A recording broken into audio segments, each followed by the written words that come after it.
말씀 보겠습니다.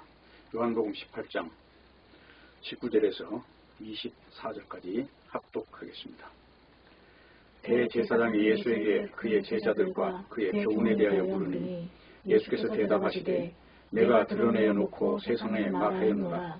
모든 유대인들의 모이는 회당과 성전에서 항상 가르쳤고 은밀히는 아무것도 말하지 아니하였거늘 어찌하여 내게 묻느냐.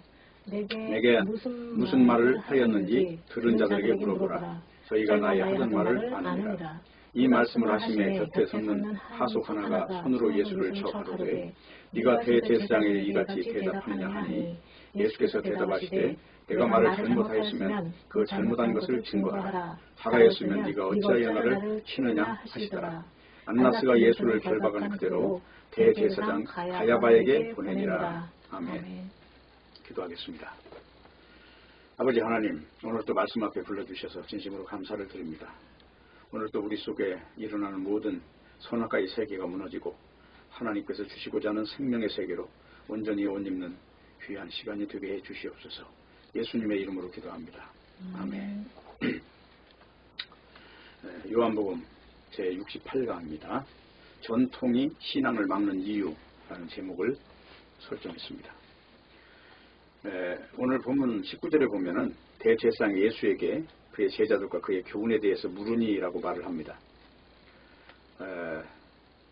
대제사장이 붙들려온 예수님에게 예수님의 제자들과 예수님이 전파한 교훈에 대해서 물었다는 것인데 그의 질문의 요지는 너희의 제자들이 어떠한 자들이고 너희의 제자들과 함께 무엇을 도모하였느냐 그것입니다. 그래서 너는 어떤 거짓된 거짓말과 속임수로 백성들을 유혹해서 이렇게 다른 세계를 만드느냐 이 질문을 한 것입니다.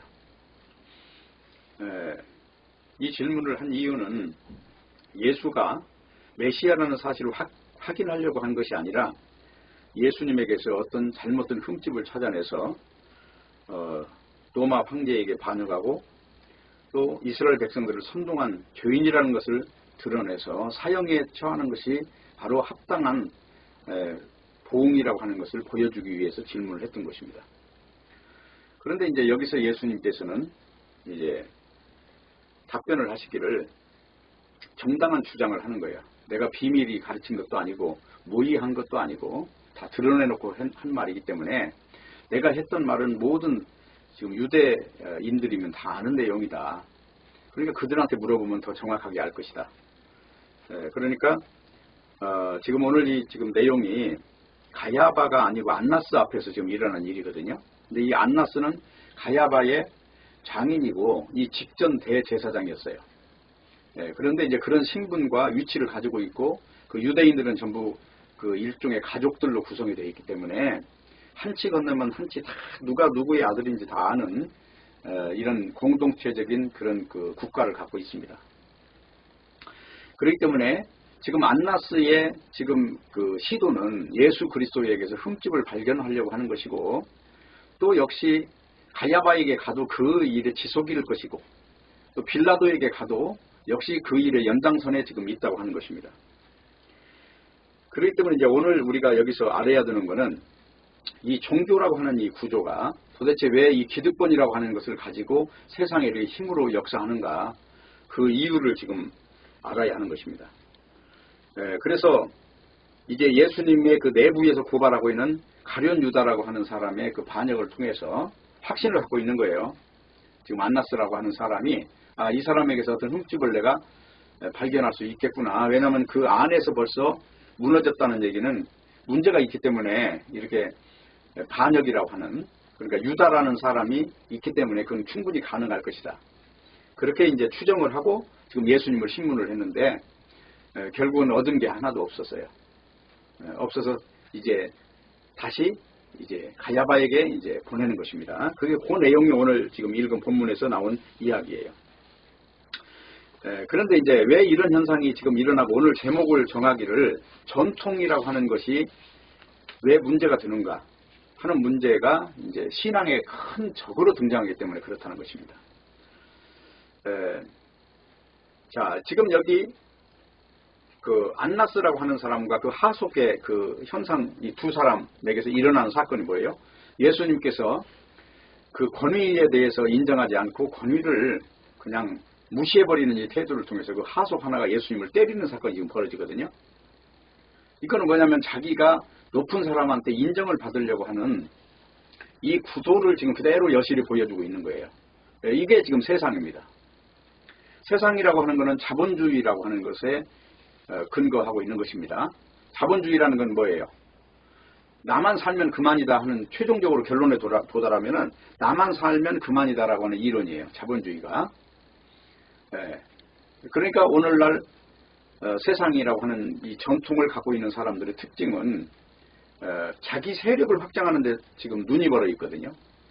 세력을 확장하지 않는 것은 곧 패배라고 생각하기 때문에 그 세력을 중심으로 해서 확장해 나가는 것이고, 이게 자본주의고, 이것이 육신의 정력과 안목의 정력과 이생의 자랑으로 만들어진 선악과의 모습이라고 하는 것이에요. 그러면 왜 성경에서는 이스라엘 민족을 선택해서 고아와 과부를 중간에 놓고 그 고아와 과부를 중심으로 섬기도록 만들었을까? 왜 가난한 자들을 그들의 그 중심에 놔뒀을까? 그리고 11조를 10분의 1만 내는 것이 아니라 약 4%가량의 돈을 걷게끔 구조를 만들었을까? 11조라고 하는 것은 자기가 소득한 것의 10분의 1, 그리고 모일 때마다 10분의 1, 고아와 과부를 위한 또 11조가 따로 있어요. 그렇게 걷어서 이스라엘이라는 나라를 지탱하시게 만들었을까 하는 것은 생명과로 만들어진 세계와 선악과로 만들어진 세계가 어떻게 다른가, 그러니까 하나님의 나라와 사탄의 나라가 무엇이 다른가라고 하는 그 특징을 보여주려고 그렇게 구도를 만드셨다 하는 것입니다. 그렇기 때문에 오늘 본문에서 나오는 안나스라고 하는 이 존재를 이제 저 밖에 있는 존재로 볼 것이 아니라 이 안나스라고 하는 이 존재가 바로 나라고 하는 사실과 이렇게 공식을 연결을 해야 된다는 거예요. 안나스나 그 안나스의 하속이 예수님을 때리는 사건이나 도망간 제자들이나 다를 것이 없다는 것이죠. 다 같은 입장에서 뭉뚱그려서 우리 선악과 체계 안에서 해석을 해야 오늘 본문 이야기가 이제 접근이 되는 것입니다. 그러니까 우리가 이 종교라고 하는 그 특징을 보면은 전부 다 그냥 종교를 믿는 사람은 없어요. 종교를 믿는 동기가 있어요. 그건 뭔가 자기 유익이라고 하는 것을 노리고 그 종교를 선택하는 것이거든요. 기독교를 믿었다든가 불교를 믿었다든가 아니면 무슨 도교를 믿었다든가 다른 무슨 배화교를 믿었다든가 할 때는 그것이 그 종교를 믿음으로 인해서 내 육신에 어떤 유익을 준다고 하는 장점 때문에 믿게 된다는 거예요. 근데 문제는 성경은 그것 자체가 자기 육신을 근거한 종교라고 하는 것입니다. 성경에서는 자기를 부정하라고 지금 말을 하고 있거든요. 이 부정하라고 하는 그 말은 이 육으로 된 걸 통째로 모든 것을 다 부정하라는 얘기예요. 그 육으로 구성되어 있는 사상 체계, 그리고 그 유익을 노리는 그 노림수, 이것까지 다 부정해야 비로소 생명과 안에 들어간다는 얘기를 지금 하고 있는 것입니다. 그렇기 때문에 우리가 진리에 대해서 태도를 가져야 되는 이것은 우리가 나는 진리 안에 굳게 서 있고 나는 다른 사람과 다르다, 이런 차등이라고 하는 것에 접근하면 이미 그 접근이 잘못됐다는 거예요. 그 성경에서는 강자 중심이 아니라 약자 중심으로 말씀을 하고 있는 것이고 우리가 다 약하다는 거예요. 그리고 약한 그것을 알아야 비로소 은혜를 입을 수 있는 이제 설정값이 만들어졌다고 하는 것입니다. 왜 우리가 약한 그것이 곧 강함이라고 지금 성경은 말씀하고 있느냐? 그게 나라고 하는 자신을 모른다는 것이거든요. 그것 때문에 진리에 접근할 수 없다는 거예요. 가장 큰 장애물이 바로 나라는 것입니다. 그러니까 오늘 지금 일어난 일들은 제사장과 서기관들이 예수님의 교훈을 지금 트집 잡는 게 아니에요. 교훈을 트집 잡는 게 아니라 자기들의 기득권과 전통성을 지키고자 하는 그런 시도들인 것입니다. 이걸 일컬어서 뭐라고 하느냐면은 그 인간 자신의 그 구조, 그리고 이 기득권이라고 하는 말을 다른 말로 이야기하면은 이게 자기 구성 설정값이라고 말할 수가 있겠죠. 살면서 평생 동안 자기를 지키고 자기를 드러내고 자기를 인정받는 이런 어떤 것 속에서 보람을 찾았던 모든 것들을 일컬어서 이제 제도권이라고도 하고 전통이라도 한다면 왜 신앙을 갖는데 제도권이라고 하는 것이 그렇게 큰 장애가 되느냐? 그랬을 때 다른 게 아니라 지금 역사를 보면 그걸 다 증명할 수가 있는 거예요. 지금 기독교 역사가 서기라고 하는 거니까 예수 그리스도가 오신 시점을 기준해서 AD라고 하거든요. 애프터 디모니라고 하는 것이거든요. BC라는 비포 크라이스트라는 뜻이고, 그러면 예수님이 오셔서 지금까지 역사가 2000년이 넘었는데 그동안 이 교회라고 인정받는 집단들이 다 뭘 하는 집단들이었느냐? 그들이 바로 전통을 만드는 일을 하는데 앞장섰던 사람들이에요. 그러면 전통은, 기독교 교회의 전통은 어디서부터 발생했느냐 잘 보시면은 우리가 성경책에서 발생했다고 생각하는데 그렇지 않습니다. 기독교회 사이에서 가장 큰 문제가 생겼던 것은 AD 300년경부터예요. 여기 4세기경부터가 가장 큰 혼란이 만들어졌던 기간이거든요. 그 대표적으로 그 주자가 누구냐면 콘스탄틴이라고 하는 사람이에요. 콘스탄틴이라고 하는 사람은, 그 사람은 이제 기독교에 대해서 우호적이었던 사람이에요. 그 당시에 로마, 그러니까 북유럽 전체가 다 로마였단 말이에요. 그 거대한 로마라고 하는 그 나라를 통치하는 가장 적절한 종교가 뭐냐, 그것을 결론 내린 사람이 콘스탄틴인데, 문제는 그 콘스탄틴이 기독교를 AD 313년에 국교로 이제 밀라노 칙령을 선포하고 난 뒤에 기독교라고 하는 것이 과연 거기서 그 뒤부터 그렇게 로마의 국교가 돼가지고 승승장구했느냐? 절대 그렇지 않다는 것입니다. 그들은 굉장히 그 이레니우스라고 하는 사람하고 일종의 그 박해가 시작되면서 싸움이 일어나게 됐어요. 그게 누구냐면 그 아다나시우스와 이레니우스의 싸움이 시작됐다는 거예요. 그게 굉장히 오랫동안 무려 5번의 공효의가 시작이 돼요. 천주교 안에서, 자, 이레니우스가 주장하는 그 기독론이 뭐가 잘못되어 있고, 그리고 아타나시우스가 주장하는 것이 뭐가 잘못되어 있는가, 이것을 평정을 이루기 위한 싸움을 엄청나게 오래 했어요. 그리고 그 싸움에 개입한 사람이 콘스탄틴이란 말이에요. 그리고 만들어진 것이 기독론이라든가 무슨 신론이라든가 무슨 인간론이라든가 이런 조직신학들이 만들어진 거예요. 그러면 오늘날 조직신학이라고 하는 것이 뭐냐, 정체가 뭘 아는 것이 신학인 것으로 사람들을 신앙인 것으로 바꿔버렸다는 거예요. 쉽게 말하면 삼위일체를 알면 신앙이 있다, 이런 식으로 신앙이라는 것이 오도가 됐다는 거예요. 그러면 뭐가 다릅니까? 이 문제가. 하나님은 유일신인데 또 하나의 하나님을 인정하는 기독론, 예수님을 하나님으로 인정해야 할 것이냐 할 때 큰 충돌이 생긴다는 거예요. 그래서 그 충돌에서 합리적이면 그걸 신앙으로 인정하는 그런 세태들이 발생이 됐다는 것입니다. 이것이 신학의 오류예요. 그래서 생겼던 용어가 뭐냐면 오시아라고 하는 그 용어예요. 그게 그리스 그 철학에서 들어온 용어입니다. 그러니까 본성이 뭐고 본체가 뭐고 실체가 뭐냐, 그 용어를 규정하는 건데 그건 성경책에 없는 용어거든요. 그 용어를 가지고 예수님을 설명하려고 하니 한마디로 철학 안에 들어있는 신앙으로 변질이 됐던 것입니다. 그 변질된 그걸 가지고 1517년까지, 아니 그 이후 지금 2023년까지 세계 130개국에 퍼져 있는 캐톨릭이라고 하는 그 신학 체계가 아직도 신앙으로 오해되고 받아들이고 있다고 하는 거예요. 예수 그리스도의 십자가에서 이루신 그 일이 생명과 안으로 들어오는 그 절대 유일무이한 길이라고 하는 사실을 인정하고, 예수 그리스도가 메시아, 다시 말하면 가죽옷 되시고 여자의 후손이라고 하는 그 정체성에 동의하는 자는 누구든지 다 구원받는다고 하는 이 이론이 아니라 하나의 신학적인 체계에서 어느 줄을 섰느냐를 가지고 의의 기준, 불의의 기준으로 삼았던 이 신학의 오류가 바로 그것이었다고 하는 것입니다. 그렇기 때문에 유대교와 기독교의 공통적으로 지금 등장하는 신관이라고 하는 것은 하나님은 한 분이다, 그거예요. 그런데 이 유일신관이 예수님에 대해서 증명하다 보면 이걸 충돌한다는 거예요. 그러니까 합리적으로 이성을 가진 사람일수록 이 유일신론에 대해서 빠져나갈 수 있는 어떤 근간을 만들어내는 싸움을 했던 거예요.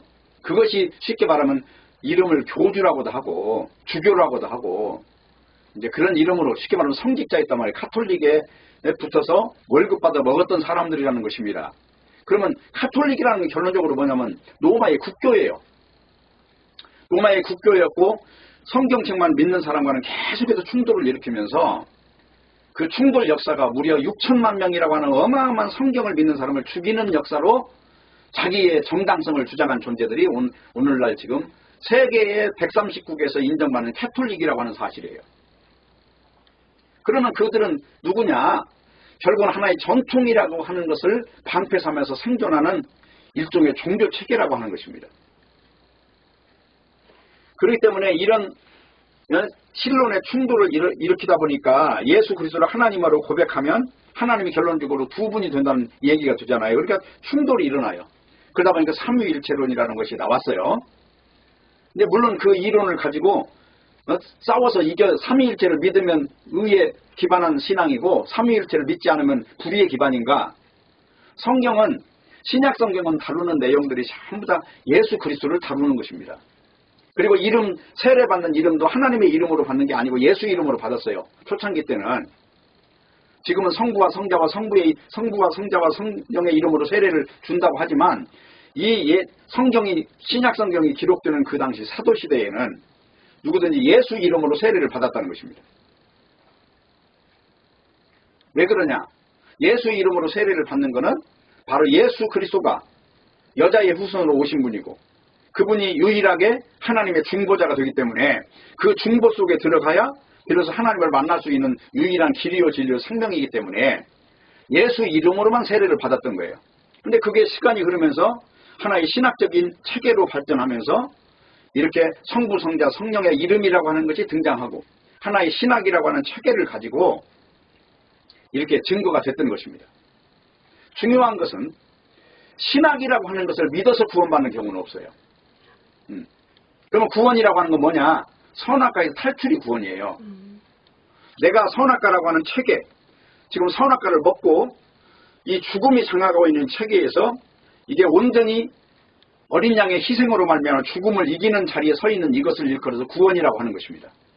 구원이 내가 세상에 속했던 존재가 어떤 교회에 들어가는 것이 아니라 예수 이름 안으로 들어가는 것을 구원이라고 한다는 것입니다.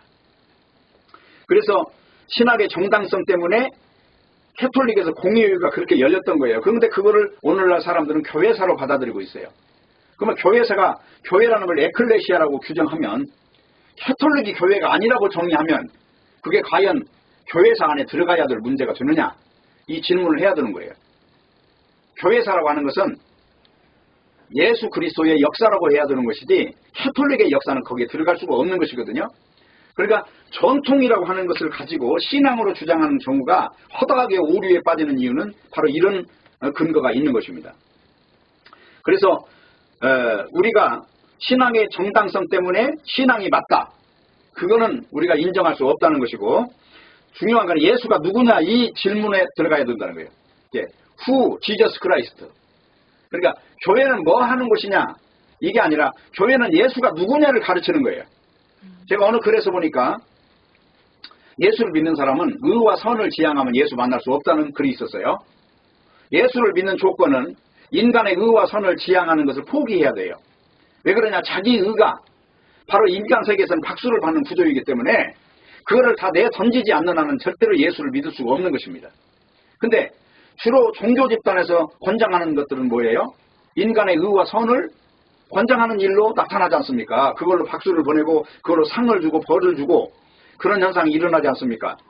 그렇기 때문에 벌써 인간이 좋아하는 선악과 구조라고 하는 것은 처음부터 출발이 잘못됐다는 거예요. 그러니까 기독교인들에게 예수가 누굽니까? 라고 질문했을 때 예수님은 하나님입니다. 예수님은 주님입니다. 예수님은 지혜입니다. 빛입니다. 길입니다. 진리입니다. 이런 신학적인 답변을 지금 요구해서 그 합당한 답변을 맞추면 그걸 신앙으로 인정하는 것이 아니라 그의 세계에 성령이 임하심으로 말미암아 자기 육체의 모든 것이 부정되는 현장.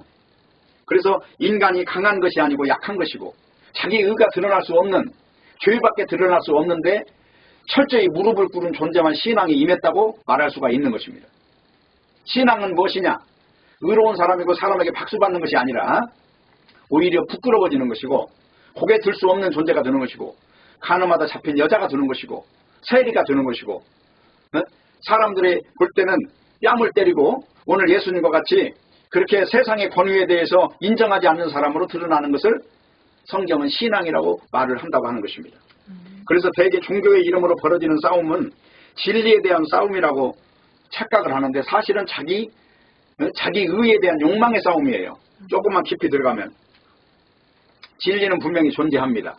그러나 그 진리가 그 진리를 전유하는 인간들의 특징을 한번 보세요. 오늘날 러시아를 보세요. 우크라이나를 보세요.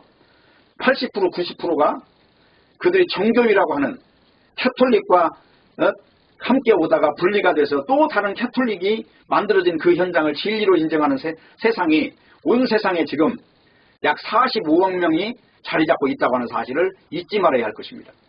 그래서 그런 사람들의 특징이 뭔지 아세요? 대표적으로 동성애 반대 운동 같은 걸 한다는 거예요. 그게 뭡니까? 자기 자신에 대해서 자기 의로 이 충만한 존재들이 뭔가 하나의 그 캐치프레이즈를 들고 자기가 의롭다고 하는 것을 구실을 만들어야 될 거 아니에요? 그러다 보니까 그들은 사실은 자식들에게 자기 교회를 세습하고 자본주의를 물려주고 자기 확장에 눈이 멀어 있으면서도 실제로는 그런 일을 함으로써 대중에게 인정을 받겠다는 그런 자기 의에 대한 욕망이라고 하는 것입니다. 인간의 본질에서 보는 것이 아니라 어떤 나는 너와 다르다. 이런 면에서 나는 너와 다른 의로운 존재야. 이걸 각인시킴으로써 자기 세력을 확장하려고 하는 것입니다. 그게 오늘날 한국교회의 실상인 것입니다. 그래서 현대 교회를 잘 보면은 겉으로는 아니라고 하면서도 알고 보면 그들의 세계관은 교회 성장, 무리한 건축, 선교지 확장, 그래서 자기 공간을 확장함으로써 자기 확장이 쉽게 말하면 자본주의 특성을 고스란히 물려받은 결과라는 거예요. 그 나라고 하는 존재는 결국은 없어져야 될 존재가 아니고 선악과 먹은 그 힘의 확장성을 가지고 세상을 설득해 보겠다고 하는 그런 시도들이 바로 이 복음이라고 하는 걸 등에 업고 나타나고 있다고 하는 것입니다. 그래서 온갖 부정한 일을 저지르면서도 자신들의 부정함을 가리고 있는 그런 행위가 정당성을 확보해야 되기 때문에 자기들의 의로움을 증명해야 되기 때문에 일종의 과제를 푸는 것과 같이 그런 일을 이렇게 세상에 공표하고 그래서 자기를 의롭게 여겨달라고 그렇게 그 구실로 만들어 간다고 하는 것입니다. 표면적으로는 죄와 격렬하게 싸우는데 알고 보면 자기가 의의 투사인 것처럼 포장을 하고 있는 거예요. 그래서 죄인이 아니라 진리를 지키는 의인으로 등장하는 것입니다. 그런데 성경은 뭐라고 하고 있습니까? 우리가 하나님 앞에 죄인이라는 사실을 진실하게 고백하라는 거예요. 그러면 언제나 무슨 일을 하든 자기 종교적인 신념을 다 버리라는 거예요. 쉽게 말하면 나는 옳은 자리에 서 있다. 이 생각을 다 버리라는 거예요. 언제든지 우리는 죽어야 될 존재고 날마다 죽음을 확인해야 되는 존재라는 거예요. 육으로 사는 건 모든 게 해롭다는 것입니다. 모든 것이 다 해롭다고 하는 이야기는 진리에 대해서 반응할 수 없다는 거예요. 그러면 진리에 대해서 반응하는 이유는 뭐예요? 딱 한 가지밖에 없는 게 성령이 오셨기 때문에 반응한다는 것입니다. 그리고 성령이 오셨다는 얘기는 뭐예요? 자기를 부정하게 인도해 간다는 거예요. 그 말은 뭐예요? 성령이 오셨다는 건 선악과를 찢어버린다는 것이죠. 자기 확장이 무너져야 비로소 성령을 받았다는 이야기가 되는 것입니다. 그래서 성경에서 고린도 전서 1장 26절을 보면은 형제들아 너희를 부르심을 보라. 육체를 따라 지혜 있는 자가 많지 아니하며 능한 자가 많지 아니하며 문벌 좋은 자가 많지 아니하도다. 그러나 하나님께서 세상에 미련한 것들을 택하사 지혜 있는 자들을 부끄럽게 하려 하시고 세상에 약한 것들을 택하사 강한 것들을 부끄럽게 하려 하시며 라고 말씀하고 있습니다. 그 이야기는 뭐예요? 성도를 택하신 이유는 인간이 확장성이 아니라 인간 자체는 성령에 의해서 다 자기 의를 입었던 이 무화과 옷을 다 난도질 당해야 비로소 가죽 옷을 입는 존재라고 하는 사실을 지금 드러내고 있는 말씀입니다. 그래서 우리가 이 말씀을 보면서 왜 우리 인간은 부정당해야 되는가 하는 것이 자기가 선악과를 가지고 나아가는 존재는 바로 로마서 1장에 이대로 나와 있다는 거예요. 로마서 1장을 보면 이 자기 의를 가지고 나타나는 존재들이에요. 18절이에요. 하나님의 진노가 불의로 진리를 막는 사람들의 모든 경건치 않음과 불의에 대하여 하늘로 쫓아 나타나느니 이는 하나님을 알만한 것이 저희 속에 보입니다. 그래서 어떻게 했어요? 24절이에요. 그러면 하나님께 저희를 마음의 정욕대로 더러움에 내어버려 두사 저희 몸을 서로 욕되게 했으니 이게 뭐예요? 자기 의로 사는 존재라는 거죠. 자기 마음대로 사는 존재, 자기 의를 위해서 인생을 투자하는 존재들의 모습이라는 거예요. 이런 사람들은 하나님의 진리를 거짓 것으로 바꿔서 조물주보다 더 피조물을 경배하는 현상이 있다는 거예요. 다시 말하면 인간을 높이는 일에 혈안이 되어 있다는 거예요. 피조물을 경배한다는 얘기는 자기 부정이 없는 존재들을 지금 말하고 있는 거예요. 28절 저희가 마음에 하나님 주기를 싫어하며 하나님께서 저희를 상실한 마음대로 버려두사 합당치 못한 일을 하게 하셨으니 곧 모든 불의, 추악, 탐욕, 악의가 가득한 자여 시기, 사기, 살인, 분쟁, 악독이 가득한 자여 수군수군하는 자여 비방하는 자여 하나님의 미워하시는 자여 능욕하는 자여 교만한 자여 자랑하는 자여 악을 도모하는 자여 부모를 거역하는 자여 우매한 자여 배약하는 자여 무정한 자여 무자비한 자라. 이런 존재가 바로 선악과 아래에 있는 사람들의 모습이라는 거예요. 왜? 자기 자신을 강하게 포장하고 강하게 확장하고 강해야 산다는 논리로 구성된 존재들을 지금 말하고 있는 것입니다. 아까 읽었던 고린도전서 지금 2장에 나왔던 내용과 너무나 대조적인 이야기가 되는 것이죠. 그래서 우리가 예수 그리스도를 안다는 얘기는 지금 기도서에 나와 있는 이 말씀을 근거로 하는 것입니다. 예수 그리스도를 믿는다는 것은 자기가 부정된 사람에게만 바로 신앙 고백이 터져나오는 것입니다. 자, 기도서 한번 보시죠.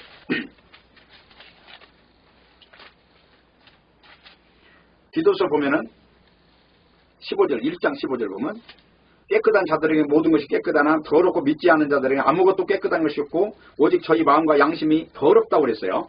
그러면 이 말은 깨끗한 자라는 얘기는 지금 성령으로 인해서 온전히 하늘 생명으로 지배받는 존재를 말하는 것이고, 반대로 그렇지 못한 자들은 인간의 행함을 가지고 자기 세력을 확장해 나가고자 하는 선악과 체계를 지금 말하고 있는 거예요.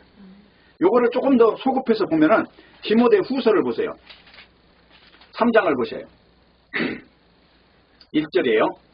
그러니까 이것을 알라 말세에 고통하는 때가 이르리니 사람들은 자기를 사랑하며 돈을 사랑하며 자긍하며 교만하며 회방하며 부모를 거역하며 감사치 아니하며 거룩하지 아니하며 무정하며 원통을 풀지 아니하며 참수하며 절제하지 못하며 사나우며 선한 것을 좋아하니하며 배반하며 팔며 조급하며 자고하며 쾌락을 사랑하기를 하나님 사랑하는 것보다 더하며 경건의 모양은 있으나 경건의 능력은 부인하는 자다.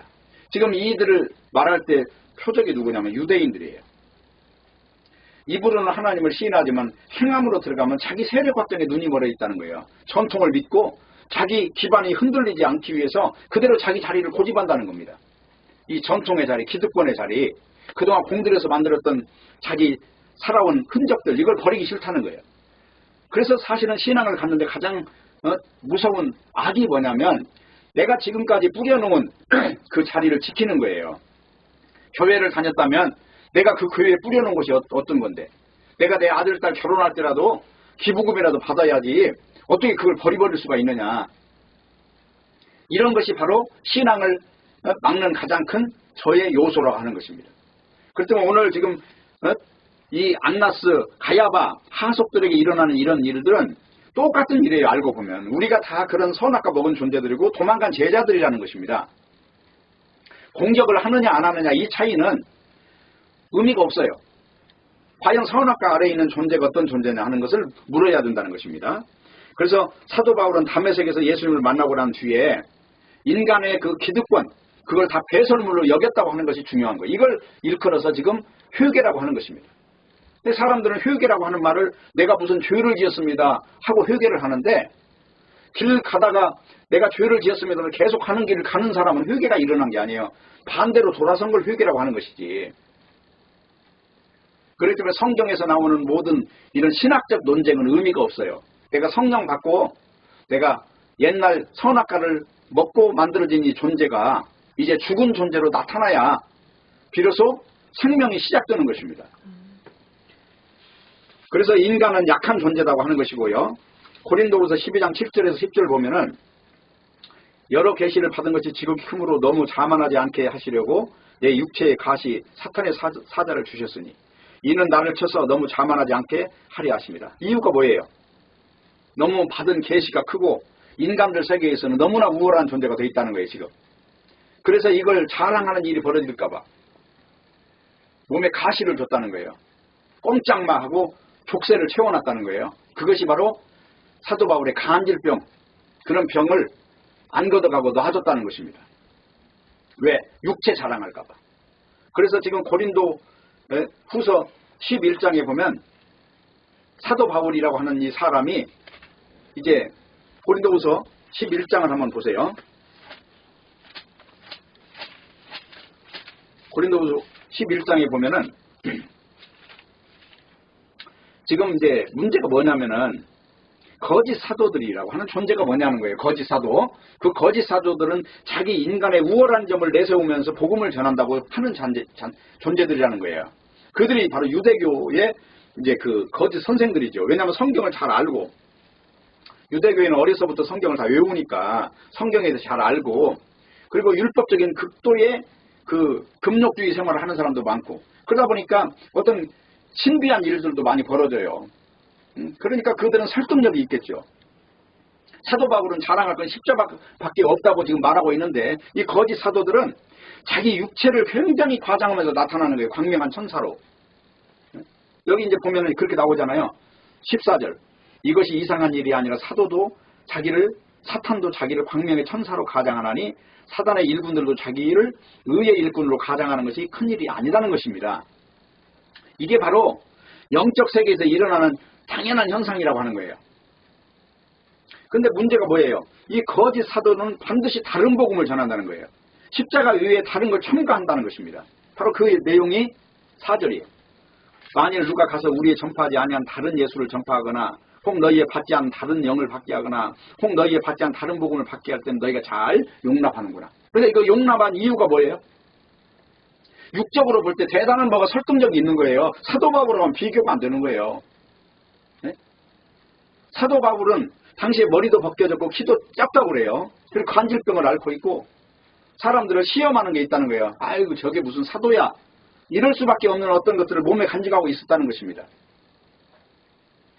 근데 다른 복음을 전하는 자들은 굉장히 광명한 천사로 나타나는 거예요. 죄도 안 짓고 한마디로 말해서 인간들 보기에는 박수를 쳐줄 만큼 대단한 위인들이었다는 거예요. 그러니까 거기에 설득당해가지고 다른 복음을 받았다는 거죠. 십자가 복음 말고 또 다른 복음이 있다는 거예요. 뭐 갈라디아서에 보면은 해와 달과 날과 달을 지키는 존재들이 됐다는 거예요. 사도 바울이 복음 전해놓고 가는데 날과 달과 절기는 다 예수님을 말하는 거기 때문에 이제 6월절이니 무슨 안식일이니 이걸 지켜서 의로워지는 것이 아니고 예수 십자가의 권능으로 다 의로워지는 것으로 완성된 것이다. 이걸 믿지 않고 또다시 율법을 지키는 일이 발생했다는 게 갈라디아서에 보면. 그래서 어떻게 되느냐. 그래서 이제 12절에 가면 내가 한마디 할게. 그러면서 하는 말이에요. 무익하나마 내가 부족불 자랑하노니 내가 어떤 사람을 아는데 그가 14년 전에 셋째 하늘에 이끌려 간 자다. 몸 안에 있었는지 몸 밖에 있었는지 모르는 그런 일을 경험한 자가 있다. 언제? 14년 전에 그 일인데 부득불 이야기를 하는 거예요. 내가 지금 말을 안 해서 그렇지 그 신비한 일을 벌이는 그런 사람들보다 모자란 게 있어서 지금 가만히 있는 게 아니야. 왜? 육체를 자랑할까 봐. 이런 일이 전해지면 인간이 육체를 의지하는 문제가 발생하기 때문에 이걸 안 했던 것뿐이다. 그걸 말하면서 뭐라고 이야기를 해요? 고린도후서 7절부터가 나오는 핵심이 그거예요. 여러 계시를 받은 것이 지극히 크므로 자고하지 않게 하려고 육체에 가시를 주셨다. 이제 내 육체가 너희들한테 시험거리가 되고 걸림거리가 되는 이유를 알겠니? 하나님이 일하시는 방식이 왜 이렇게 약한 것들을 자랑하게 만들고 왜 인간이라고 하는 것이 선악과 아래에서 구성되면 안 되는가 그 이유를 지금 내가 말해줄게 하면서 지금 말하고 있는 거예요. 선악과라는 건 뭐예요? 다 자기가 눈에 보이는 거 보암직하고 먹음직하고 탐스럽게 위장해가지고 그걸로 자기 세력을 만드는 것이 선악과죠. 그것이 신약성경에는 육신의 정욕과 안목의 정욕과 이생의 자랑이라고 했어요. 그게 떡의 문제고 종교의 문제고 그게 명예의 문제라고 그랬어요. 천하만국의 영광의 문제라고 그랬어요. 이걸 잡으려고 나아가는 게 선악과인데 생명의 세계는 그것이 아니라는 것입니다. 그걸 버려야 비로소 이 생명의 세계에 접근이 된다는 거예요. 지금 오늘 이야기하는 고린도후서 12장에서 하는 말은 그러면서 하는 말이 뭐예요? 내가 크게 기뻐함으로 나의 여러 약한 것들에 대하여 자랑하리니. 이 말은 뭡니까? 야, 나 볼품없어. 나 실수 많고 죄 많이 지는 인간이야. 나 훌륭한 거 하나도 없어. 우리 집안은 아주 약한 집안이고 나는 공부도 못한 사람이고 나는 키도 적고 인간들이 과시하고 있을 때 나는 저 찌그러져서 한쪽에 있을 수밖에 없는 존재야. 지금 왜 생명과 체계 안에서는 이렇게 실행이 될 수밖에 없느냐 하는 것입니다. 그걸 지금 설명해 나가는 거예요. 내 능력이 약한 데서 온전하여집니다. 왜요? 예수가 누구냐? 예수 그리스도가 은혜를 주시려고 오신 거예요. 은혜라는 건 뭡니까? 강한 자에게는 은혜가 필요 없어요. 왜냐하면 내가 다 이루었기 때문에. 근데 은혜라고 하는 거는 정말로 불쌍히 여겨주소서 하는 그 자리에 임하는 것이 은혜예요. 자, 강한 자들한테 무슨 불쌍히 여김을 받을 이유가 뭐가 있어요? 나는 불쌍한 자고 개 같은 자고 주인의 상에서 떨어지는 부스러기 이러면은 이런 개 같은 자입니다라고 하는 고백하는 현장에 주님의 은혜가 임한다는 게 성경 이야기잖아요. 그렇기 때문에 고달프고 힘든 삶에서 십자가에 달리신 그분이 우리를 건졌다는 사실이 바로 성경 이야기라는 거예요. 내 은혜가 네게 족하도다. 이 말은 뭐예요? 이미 충분히 넘치고 있다는 얘기예요. 더 이상 네가 바라는 자체가 네가 지금 구도가 잘못됐다는 거예요. 지금 현재 있는 이 상황이 하나님께서 주시고자 하는 모든 것들이 넘치도록 주었다는 것입니다. 그렇기 때문에 우리가 알아야 되는 것은 이 보배를 질그릇에 가졌으니 이는 능력의 힘이 큰 것이 하나님께 있고 우리에게 있지 아니함을 알게 하려 함이라. 능력의 지극히 큰 것이 우리한테 없다는 거잖아요, 지금. 그러면 가장 신앙에서 조건이 뭐예요? 나라고 하는 것이 정말 아무것도 아니라는 것을 아는 거예요.